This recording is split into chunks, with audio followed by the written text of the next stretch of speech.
Okay, just getting the chance here is there's absolutely room for doubt in faith. Doubt in Thomas, she mentions, the Apostle Jesus is a good example of that. In the end, his questioning brought him closer to God. I really like this example of Thomas, and so if you remember the example of the Apostle Thomas, right? Jesus resurrects, as we're told in Scripture. Christians believe that, of course. It's the foundation of all our salvation. As Paul says in the New Testament, if Jesus didn't really rise, then all of this is in vain. All of our faith is in vain. We're stuck in our sin. We can't be saved, right? But the defeat of death is the defeat of sin. So he rises from the grave, he resurrects, he appears to all of his disciples, his apostles. But in this account that we're told, apparently all of them, it seemed, were present except for Thomas. He just happened not to be there. And then when they told him this later, he didn't believe them. And he says something like, well, unless I can see Jesus with my own eyes, like I won't believe it till I see it, right?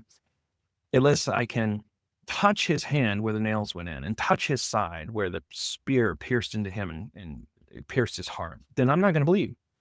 The interesting thing about this, a week passes. Jesus reappears. Thomas is there. Everybody else is there. It's like their weekly powwow, I guess. They were all there again. And Jesus provides the answers that he had asked for. Now, it's important for a couple things. First of all, you might think that this should be what he does to atheists that say, hey, if God exists, he should just show himself. Well, there's a difference in attitude here as well. I think we should keep in mind. Thomas was genuinely inquiring, right? He was genuinely doubtful, of course, but he wished that Jesus were alive. It's not like this sort of smug attitude, like, well, if you know, like, an atheist would have this, and I've experienced this anecdotally many, many times, right? When people have this attitude, they say, well, just show him so, like make him do a miracle like this. You see this even in the Gospels, the religious leaders, they want him to do miracles for them to prove he's the Messiah, as if he's like a little pony and does dances for them, as any person wouldn't like that. Jesus doesn't like that. He's not going to respond to that because he's a person. He's not just going to perform for you, like a little puppet just because you ask him to. But he responds to Thomas in kind, graciously revealing that. And I think that's a lesson there too, because Jesus didn't say, well, you know what? Just have faith, Thomas. Like he didn't leave him there. He actually provided the evidence.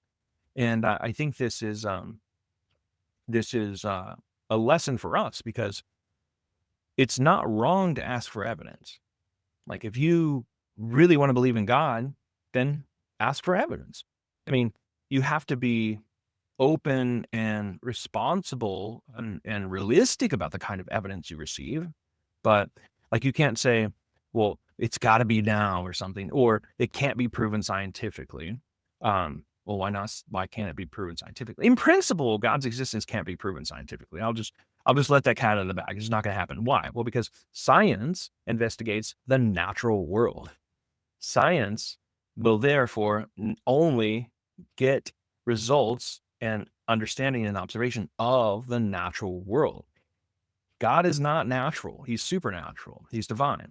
So if you're using tools, like if you're using the tools of science, like I was talking to my students yesterday, if you're using and expecting to use the tools of science to answer the question as to whether God exists, that's kind of like trying to dig a ditch with a knife instead of a shovel. You're just using the wrong tool. It's just not going to work. You can get somewhat far, but it's not the right tool.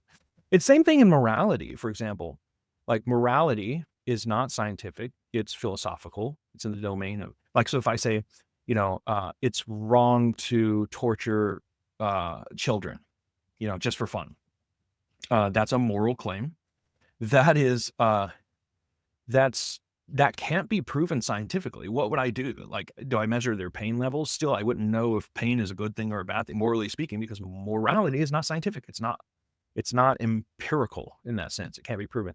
So if I'm trying to use the tools of science to discover moral truths, I'm not going to find it. If I'm trying to use the tools of science to discover theological truths as to whether God exists or not, similarly, it's just a bad tool. You can get far, you can get somewhat, but again, because it only examines and observes the natural world, you will only be able to examine and observe the things in the natural world that God has had some effect on.